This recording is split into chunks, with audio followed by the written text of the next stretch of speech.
Hello friends, welcome back to channel में आपका इस इंटरेस्टिंग वीडियो में स्वागत करता हूं। आज मैं बात करने वाला हूं एक अट्रैक्टिव प्रोडक्ट कैसे क्रिएट किया जाए, या फिर अगर आप फार्मा कंपनी रन कर रहे हैं वहां पे सेल्स को कैसे इंक्रीज किया जाए। कौन से तरीके हैं हम अपने से, कौन से ऐसे तरीके हैं, कौन से ऐसे टेक्निक्स हैं जिसका यूज करके हम अपनी सेल को इंक्रीज कर सकते हैं। क्योंकि आज का जो मार्केट है फ्रेंड, अगर आप देख रहे हैं बहुत ही कॉम्पिटिटिव मार्केट हो गया है। अगर आप किसी न किसी का ब्रांड कॉपी करते हैं फिर आपको कोई ना कोई कॉपी कर ले जाता है, राइट। यही चीज़ें होती हैं जिसकी वजह से ना हमें लॉन्ग टर्म में जो बेनिफिट मिलना चाहिए वो बेनिफिट नहीं मिलता। हम सडन बेनिफिट के लिए तो किसी और का ब्रांड मार्केट के अंदर कॉपी करके लेके चले जाते हैं, किसी बड़े कंपनी का या किसी कस्टमर के पास हमने कुछ बहुत बढ़िया सेल होते देखा, कोई कॉम्बिनेशन देखा, उसको कॉपी कर लेते हैं और खुद भी बना के लेके आ जाते हैं। लेकिन जब हमारी कॉपी करता है तो बुरा लगता है, राइट। लेकिन क्या करना चाहिए, इससे आप कैसे बच सकते हैं, क्या चीज़ें कर सकते हैं, उसके ऊपर थोड़ा सा बात करेंगे। तो अगर अट्रैक्टिव सेल्स प्लान की मैं बात करूँ तो उसमें सबसे इंपॉर्टेंट जो होता है ना वो है आपका क्रिएटिव प्रोडक्ट। प्रोडक्ट में क्या होता है फ्रेंड कि वो डिपेंड करता है कितनी दूर तक कंपनी आपकी जाएगी। अगर आपने प्रोडक्ट ऐसा नहीं बनाया है कि जो कस्टमर को लेने के लिए बाउंड कर रहा है, ऐसा कोई प्रोडक्ट, ऐसा कोई सर्विस जो बाउंड न कर पाए, उसको आप क्या है ना लॉन्ग टर्म में लेके नहीं चल सकते। क्योंकि आप बनाएंगे दूसरा कॉपी कर लेगा और आपने भी किसी की कॉपी किया है। तो ऐसा प्रेजेंट टाइम में जो स्थिति है मार्केट की, अगर मैं उसको देखूं तो ऐसा फिलहाल के एलोपैथ के साथ होता दिखाई नहीं दे रहा है। अगर आप एलोपैथिक ब्रांड लेके आते हैं मार्केट के अंदर तो कोई ना कोई कॉपी होगा और सब्स्टिट्यूट होगा। तो उसको कॉपी करके सब्स्टिट्यूट करना सबसे ज्यादा आसान होता है। आपने किसी न किसी का कॉपी करके सब्स्टिट्यूट कराया होगा या आपने कॉपी करके बनाया होगा और मार्केट के अंदर वो सब्स्टिट्यूट हो जाता है, राइट। तो इससे बचने का तरीका यह है कि आपको Ayurveda as well as nutraceutical, ये दो कैटेगरी जो प्रोडक्ट की है मार्केट के अंदर, जिनका ग्रोथ भी अगर आप देखेंगे ना, आयुर्वेदिक प्रोडक्ट मार्केट के अंदर समथिंग अराउंड 14% से ग्रोथ कर रहा है। ऐसे अगर मैं न्यूट्रास्यूटिकल की बात करूं तो वो 16% से ग्रोथ कर रहा है। एलोपैथिक कितना ग्रोथ कर रहा है? 6 से 7% मार्केट ग्रोथ कर रहा है, राइट। तो ओवरऑल ग्रोथ भी जिसके अंदर है, जिसके अंदर आप वेरिएशंस भी क्रिएट कर सकते हैं, वो फ्रेंड आपको बहुत हेल्प करेगा आपके प्रोडक्ट प्लानिंग के अंदर। तो जब भी आप चाहे न्यू स्टार्टअप है या आप 1-2 साल 5 साल से कंपनी को रन कर रहे हैं, आप ये देखिए कि अपनी प्रोडक्ट पोर्टफोलियो के अंदर आप आयुर्वेदा या न्यूट्रास्यूटिकल प्रोडक्ट्स को कैसे इंट्रोड्यूस कर सकते हैं, कौन से इंडिकेशन के ऊपर लेके आ सकते हैं, and yes speciality to speciality single composition को ही कैसे आप प्रमोट कर सकते हैं। ये आपको बिजनेस जनरेशन में हेल्प करेगा, प्लस जल्दी से कभी कॉपी नहीं होगा, ठीक है। और अगर कॉपी हो भी जाता है, आपने उसकी डिटेलिंग स्टोरी के ऊपर काम किया हुआ है, तो डेफिनेट सी बात है आपका ब्रांड कॉपी होने के बावजूद भी बढ़िया चलता रहेगा। क्योंकि यहाँ पे दम जो है ना वो डिटेलिंग स्टोरी के अंदर होना चाहिए। अगर वो सारी चीजें हैं, मतलब कोई भी पर्टिकुलर पर्सन ये प्रोडक्ट कॉपी कर सकता है, बट आपकी जो डिटेलिंग स्टोरी है, जो आपका कॉन्सेप्ट है, उसको कोई कंपनी कॉपी नहीं कर पाती। ऐसे ही आप भी किसी बड़ी कंपनी की, चाहे मैक्लोइड होगा, आप बना लोगे ना, उसके बारे में बात नहीं कर पाओगे। क्योंकि वहाँ पे पीएमटी बहुत मेहनत करती है उस कॉन्सेप्ट को डेवलप करने में। तो सबसे पहला पॉइंट यही हो गया, आपके पास क्रिएटिव प्रोडक्ट होना चाहिए। नंबर पे हम बात करते हैं अट्रैक्टिव मार्केटिंग स्ट्रेटजी के बारे में। मार्केटिंग स्ट्रेटजी आज के टाइम पे, मैं आज का एग्जांपल लेके चल रहा हूं क्योंकि आज आप बहुत ज्यादा स्ट्रगल कर रहे होंगे सेल्स को लेके, राइट। तो मार्केटिंग स्ट्रेटजी कैसी होनी चाहिए? मार्केटिंग स्ट्रेटजी ऐसी होनी चाहिए जिसमें आप ध्यान रख सके अपने केमिस्ट का भी एज वेल एज डॉक्टर का भी। कंपनीज आज के टाइम पे क्या कर रही है, डॉक्टर के ऊपर तो बहुत फोकस कर रही है, राइट। उसके ऊपर बहुत सारी एक्टिविटीज, बहुत सारी चीजें कर रही हैं, बट केमिस्ट के ऊपर ज्यादा नहीं कर पाती हैं। क्यों? क्योंकि केमिस्ट में प्रॉब्लम ये आ जाता है कि वो जेनरिक के साथ आपका ब्रांड कंपेयर करने लग जाता है। अब जेनरिक के साथ ब्रांड कंपेयर करेगा तो सिंपल सी बात है, हम कहीं ना कहीं हमें डाउन होना पड़ता है। क्योंकि जेनरिक में पैकेजिंग बहुत अच्छी आ रखी है और सिप्ला जैसी बड़ी कंपनी का भी है, लीफोर्ड का भी है, आप कुछ बोल नहीं सकते क्योंकि आप तो स्टार्टअप है, आपका नाम भी नहीं है, राइट। तो उस कंडीशन के अंदर क्या करेंगे? देखो यहाँ पे क्या है ना, आपको अगर आपने अपने पोर्टफोलियो के अंदर कुछ कंज्यूमर प्रोडक्ट ऐड किए हुए हैं, कुछ लाइफ स्टाइल रिलेटेड प्रोडक्ट आपने डिजीज रिलेटेड ऐड किए हुए हैं, ऐसे प्रोडक्ट जो घर में मतलब यूज करना जरूरी है, जैसे कि एग्जांपल ले लेते हैं प्रोटीन पाउडर, तो आप उसको मार्केट कर सकते हैं मेडिकल स्टोर के थ्रू, क्योंकि वहां पे मेडिकल स्टोर भी बहुत इंपॉर्टेंट रोल प्ले करता है, ठीक है। जैसे कि प्रोटीन पाउडर हो गया, पेन किलर ऑयल हो गए, बाम हो गए, या इस टाइप के और भी हाउस होल्ड जो प्रोडक्ट्स होते हैं, ये आपको बहुत ज़्यादा हेल्प करेंगे जब आप केमिस्ट पे पुश कर रहे होंगे। तो अपनी मार्केटिंग स्ट्रेटेजी के अंदर आज के टाइम में दोनों के ऊपर ध्यान देना है, केमिस्ट के ऊपर ध्यान देना है एज वेल एज डॉक्टर के ऊपर ध्यान देना है।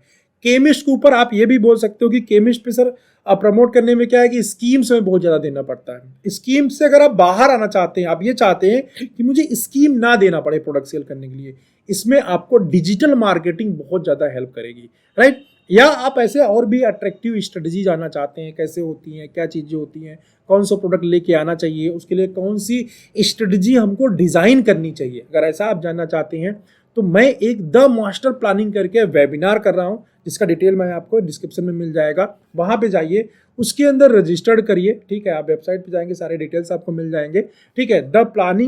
द मास्टर प्लानिंग करके वेबिनार है, जिसमें मैं पूरे दिन आपके साथ में रहूंगा एंड वहाँ पे मैं ऐसे ही प्लानिंग आपको बताऊंगा कि कंपनी में कैसे प्लानिंग करनी चाहिए, कैसे आप मास्टर प्लानिंग कर सकते हैं, कैसे आप सेल्स जनरेट कर सकते हैं, कैसे आप लॉन्ग टर्म में लेके चल सकते हैं, मार्केट में जो सब्स्टिट्यूशन है उस प्रॉब्लम को कैसे सॉर्ट आउट कर सकते हैं, और इसके जैसे बहुत ही ढेर सारी चीज़ें हम वहाँ पे बात करने वाले हैं। और हम बात करने वाले हैं लाइव, मीन्स आपको कुछ भी पूछना हो वेबिनार के अंदर तो आप मुझसे डायरेक्टली बात करके पूछ सकते हैं। ऐसा नहीं अदर वेबिनार की तरह कि आप मैसेज जाके वहाँ पे कर रहे हैं और अगला आदमी रिप्लाई कर रहा है, नहीं, ऐसा टाइप का वेबिनार मैं नहीं करता हूँ, ठीक है। आप डायरेक्टली मुझसे उसमें बात कर सकते हैं। फीस उसका 1000 रुपीज़ है प्रेजेंट टाइम में, ठीक है। तो आप नीचे लिंक मैंने दिया हुआ है, वहाँ जाके आप रजिस्टर कर लीजिए। तो दूसरी बात दूसरा पॉइंट मैंने आपको बताया मार्केटिंग स्ट्रेटजी के बारे में। मार्केटिंग स्ट्रेटजी में आप कैंपेन्स डिफरेंट टाइप के भी चाहो तो आप रन कर सकते हो। तीसरा है आपकी कंपनी के पास लॉन्ग टर्म विजन है क्या। यहाँ पे बहुत सारी कंपनी ना मात खा जाती हैं। होता क्या है, मैंने बहुत सारी कंपनीज को देखा है कि जब भी मैं उनसे पूछता हूँ आपका विजन क्या है, प्लान क्या है, तो प्लान विजन में एक ही आता है कि हम बड़ा बनना चाहते हैं, हम ब्रांड बनना चाहते हैं। सिर्फ बड़ा या ब्रांड बन कहने से आप नहीं बन पाएंगे जब तक आपको कोई भी पर्टिकुलर प्रॉब्लम का सोल्यूशन आप लेके नहीं आएंगे। मार्केट में होता क्या है कि हम कॉपी करने में या फिर दूसरी कंपनीज को देख के वैसा ही बनने में लग जाते हैं। हम अपना खुद का कुछ इनोवेशन करने के ऊपर फोकस नहीं करते, या अलग से कुछ ऐड करने की कोशिश नहीं करते, या हम मार्केट के अंदर कोई डिजीज आइडेंटिफाई करने की कोशिश नहीं करते कि हम ट्रीट कर देंगे। देखो, आप रिसर्च नहीं कर सकते हो, ठीक है। We are not a innovator, as a startup आप इनोवेटर नहीं बन सकते हैं, बट आप क्यूरेटर बन सकते हैं। क्यूरेटर मतलब होता है सबका आइडिया लिया, मिलाया और अपना बना दिया, that is called the curation. तो आप क्या कर सकते हैं, क्यूरेशन कर सकते हैं अगर आपका विजन क्लियर है तो। विजन क्लियर करने के लिए क्या करना पड़ता है, सिंपल सी बात है, आपको एक दो स्पेशलिटी के ऊपर फोकस करना पड़ेगा, ठीक है। उस स्पेशलिटी के ऊपर फोकस करके वहां की प्रॉब्लम को आइडेंटिफाई करना पड़ेगा। जैसे मैं पीडियाट्रिक एग्जांपल ले लेता हूँ, पीडियाट्रिक डिवीजन की, ठीक है। तो पीडिया में एक बहुत कॉमन प्रॉब्लम है घरों के अंदर कि मदर्स जो प्रोटीन पाउडर देती हैं उसके अंदर आपने देखा होगा बहुत सारे यूट्यूब और यहाँ वहाँ उसके बारे में काफ़ी ज़्यादा बुराई की जाती है। यार प्रोटीन पाउडर, जो एजुकेटेड लोग हैं खासतौर पे आप उनको देखेंगे तो प्रोटीन पाउडर को बहुत ज़्यादा पसंद नहीं करते हैं, राइट। और टीवी पे बहुत सारा ऐड आता है प्रोटीन पाउडर का, डिफरेंट टाइप्स में, कोई नाम नहीं लूंगा यहाँ पे, लेकिन डिफरेंट टाइप के प्रोटीन पाउडर्स का ऐड आता है उसके अंदर। बट एक्चुअल में क्या है, सबका मानना है कुछ भी नहीं है। यहाँ पे एक कंपनी आई थी जो बहुत अच्छा कॉन्सेप्ट लेके आई, आवर लिटिल जॉयस करके, इसको विजिट करके देख सकते हैं। तो इन्होंने न्यूट्रीमिक्स करके एक ब्रांड लॉन्च किया था। इन्होंने एक कॉन्सेप्ट दिया कि हम प्रोटीन पाउडर के अंदर नेचुरल इंग्रेडिएंट दे रहे हैं, ऐसे इंग्रेडिएंट जो आप जानते हैं। जैसे कि हम बात करें बादाम की बात करें, हम रागी की बात करें जो बहुत अच्छा कैल्शियम का सोर्स होता है। हाँ, ऐसे ही हम मतलब ऐसे करके उन्होंने चाव सीड की बात करें, ऐसे करके उन्होंने ऐसे इंग्रेडिएंट उसके अंदर डाले हुए हैं जो आम आदमी जानता है। अब देखो, इसको क्रिएट करने में सिर्फ मार्केटिंग का दिमाग है बस। ऐसा नहीं कि ये आप क्रिएट नहीं कर सकते, हम क्रिएट, सब कोई क्रिएट कर सकता है ऐसा। बट आपको क्या करना पड़ेगा, प्रॉब्लम आइडेंटिफाई करना पड़ेगा। प्रोटीन पाउडर की कॉमन प्रॉब्लम थी, उसके अंदर शुगर कंटेंट बहुत ज्यादा था, कुछ काम का चीज नहीं था। इन्होंने शुगर को भी हटा दिया, पैरेलल उसको काम की चीजें डाल दी। अब वो प्रोटीन पाउडर बहुत अच्छे से बिक रहा है और एक साल के अंदर ही, एग्जैक्टली फिगर तो मुझे नहीं मालूम, फिर भी मोर देन 2 करोड़ या 3 करोड़ का ब्रांड बन चुका है, ठीक है। एक ही साल के अंदर इतनी सेल हो चुकी है, सिर्फ सिंगल ब्रांड की मैं बात कर रहा हूँ। आप विजिट करके वेबसाइट पे ourlittlejoys.com जाके देख सकते हैं, ठीक है। तो आप भी इस टाइप से कैसे चीजों को कर सकते हैं, इसके बारे में डिटेल में जो वेबिनार में भी बात करने वाला हूँ, वहां जाके आप उसको भी इनरोल कर सकते हैं, ठीक है। तो आप ये भी फ्रेंड कोशिश करिए कि जब आप एक स्पेशलिटी के अंदर जा रहे हैं ना, ऑब्जर्वेशन करिए। ऑब्जर्वेशन बहुत इंपॉर्टेंट है।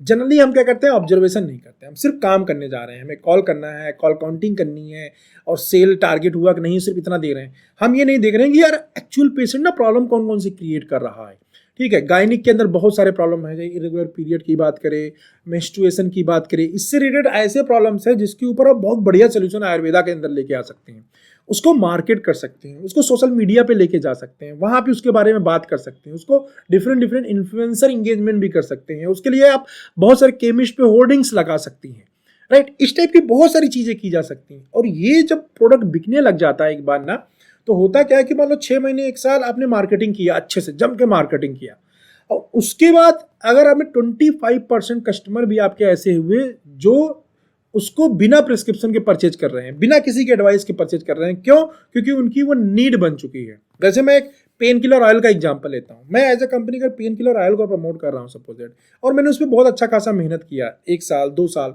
तो पेन किलर ऑयल अगर मैंने डॉक्टर के थ्रू भी प्रिस्क्रिप्शन निकलवाया है, बड़े डॉक्टर्स के थ्रू प्रिस्क्रिप्शन निकलवाया है, मेडिकल स्टोर भी प्रमोट किया हूं, तो मेरे पास 10-20% कस्टमर ऐसे हो जाएंगे आने वाले 1 या 2 साल के अंदर, जो मेरे पेन किलर ऑयल को ना खुद ले जाके यूज करेंगे, मेरे पेन किलर जेल को ना खुद से यूज करेंगे, क्योंकि उनको उससे रिलीफ मिल गया है, अब उनको वही ब्रांड चाहिए, राइट। ब्रांड रिपीटिशन होता है। तो विजन जब आप बना रहे हैं कंपनी का, वो बहुत क्लियर होना चाहिए कि यार आप कौन से कैटेगरी के पेशेंट को हेल्प करने वाले हैं। अगर आपके पास ये विजन होता है तो आप इस टाइप के प्रोडक्ट को ऐड कर पाते हैं। प्रोडक्ट इनोवेशन विजन के साथ ही आता है। विजन नहीं है आपके पास कंपनी के, आने वाले टाइम में आप सोच रहे हो कंपनी बड़ा करेंगे तो बड़ी नहीं होगी। आप आने वाले टाइम के अंदर कौन सी प्रॉब्लम सॉर्ट आउट करने वाले हो, ये विजन आपके पास है, देन आपके पास इनोवेशन आ जाएगा, ठीक है। इसके अलावा इसके बाद अगर मैं नेक्स्ट पॉइंट की बात करूं, केवल मैनेजमेंट की ओपिनियन लीडर, जो बड़े बड़े डॉक्टर्स हैं मार्केट के अंदर, आपको कहीं ना कहीं मेहनत करके उनको ब्रेक करना ही पड़ेगा। जब तक आप उनको बड़ा ब्रेक नहीं करेंगे तब तक क्या है, आपके पास बड़ा सेल नहीं आ पाएगा। एज ए स्टार्टअप अगर आप खुद ही अपनी कंपनी के अंदर काम करते हैं, ठीक है, चाहे मैनेजरियल पोजीशन पे या किसी और पोजीशन पे, दिस इज योर रिस्पॉन्सिबिलिटी कि आप खुद अपना पर्सनल इंगेजमेंट केवल के साथ में बढ़ाएं एंड बिजनेस को इंश्योर करें। फील्ड फोर्स जाना आना है ना, उसको आने से रोक सकते हैं ना आप जाने से रोक सकते हैं। तो इसलिए जो हर एक हेडक्वार्टर के ऊपर अगर आपके पास केवल्स नहीं है तो आपको बनाना चाहिए, डेवलप करना चाहिए। एंड जैसे मैंने आपको प्रोडक्ट्स बताए ये बहुत हेल्प करते हैं, ठीक है। तो आपका ये बहुत इंपॉर्टेंट पॉइंट है, केवल मैनेजमेंट। इसके बाद मैं नेक्स्ट बात करूं तो वो है problem solving product. Problem solving, अगर आप कंज्यूमर की प्रॉब्लम सॉल्विंग प्रोडक्ट लेके आते हैं, ठीक है। जैसे अभी मैं बात करूं, स्पॉन्डिलाइटिस एक बहुत बड़ा प्रॉब्लम है। जैसे मैं बात करूं, लो बैक पेन एक बहुत बड़ा प्रॉब्लम है, पीसीओडी एक बहुत बड़ा प्रॉब्लम है, ठीक है। तो डिफरेंट स्पेशलिटी में, डिफरेंट सेगमेंट में जिसमें अभी आपका इंटरेस्ट रहे, उसके अंदर आप प्रॉब्लम को आइडेंटिफाई करो। और इसके लिए बहुत दूर जाने की जरूरत नहीं है, आप अपने आजू बाजू घर में भी देख सकते हैं। एंड उससे रिलेटेड थोड़ा इंटरनेट पे जाके ना मार्केट को जो थोड़ा तलाशो, तो मार्केट को थोड़ा सा देखो क्या चल रहा है, कौन से नए प्रोडक्ट्स हैं, कौन से अवेलेबल ऑप्शंस हैं, तो वहाँ के साथ आप काम कर सकते हैं। इसमें मैं एक कंपनी को दूंगा जो अभी बहुत बढ़िया काम कर रही है, खैर उसने शुरू से बहुत अच्छा काम किया, that is called the Lee Ford. Lee Ford को देखेंगे, पहले उसको सर्जिकल आइटम नहीं आते थे, तो धीरे धीरे इस तरीके से कंज्यूमर प्रोडक्ट में या प्रॉब्लम सॉल्विंग प्रोडक्ट में इस तरीके से घुसती जा रही है कंपनी जो है, कि अभी उन्हें सर्जिकल के भी जो ज़्यादा बिकने वाले प्रोडक्ट है, जिसकी नीड है, क्योंकि कंपनी ने अपना ब्रांड वैल्यू बना लिया है, अब उसको भी प्रोडक्ट लेके आई है, ठीक है। जैसे बॉडी पोस्चर सही करने का है, बेल्ट वगैरह कुछ हो गए, इस टाइप के सर्जिकल आइटम भी लेके आई है। ऐसा मत सोचो कि आप एलोपैथिक ब्रांड बेच रहे हो तो आप सर्जिकल नहीं बेच सकते हो। एज अ कंपनी आपकी रिस्पॉन्सिबिलिटी है प्रॉब्लम सॉल्विंग प्रोडक्ट लेके आना। बहुत सारे कंपनी ओनर के साथ मैंने एक कॉमन प्रॉब्लम देखा है, तो वो आयुर्वेदा नहीं लॉन्च करेंगे, वो आयुर्वेदा के साथ काम नहीं करेंगे, वो न्यूट्रास्यूटिकल के साथ नहीं काम करेंगे, हम एलोपैथ के अंदर ही काम करेंगे, यही बहुत बड़े बनेंगे। जी नहीं, अगर आप फार्मा कंपनी रन कर रहे हैं, आपका जो एम या विजन होना चाहिए ना, वो प्रॉब्लम सॉल्विंग प्रोडक्ट होना चाहिए, जो आने के बाद लोगों की प्रॉब्लम सॉर्ट आउट कर देगा, राइट। चलो, ये 4-5 पॉइंट मैंने आपको बताए। आई होप कि आपको ये सारे पॉइंट्स काफ़ी हेल्प करेंगे आपके बिजनेस जनरेशन में, आपके प्लानिंग के अंदर। And yes, for the more detail, in-depth detail and discussion, you can join my webinar, ठीक है, जो कि नेक्स्ट वीक में होने वाला है। आप उसको ज्वाइन कर सकते हैं, उसकी पूरी इन्फॉर्मेशन आपको लिंक के अंदर मिल जाएगी, ठीक है। मैं मिलता हूँ आपको ऐसी किसी इंटरेस्टिंग वीडियो में नेक्स्ट टाइम। आपका कोई सुझाव है, आप मुझे कमेंट कर सकते हैं, मेरे साथ शेयर कर सकते हैं अपना सुझाव। मैं कोशिश करूँगा उसके ऊपर वीडियो बनाने की, या फिर जिस वे में हो सकता है उस वे में आपको मैसेज करने का, ठीक है। बाय।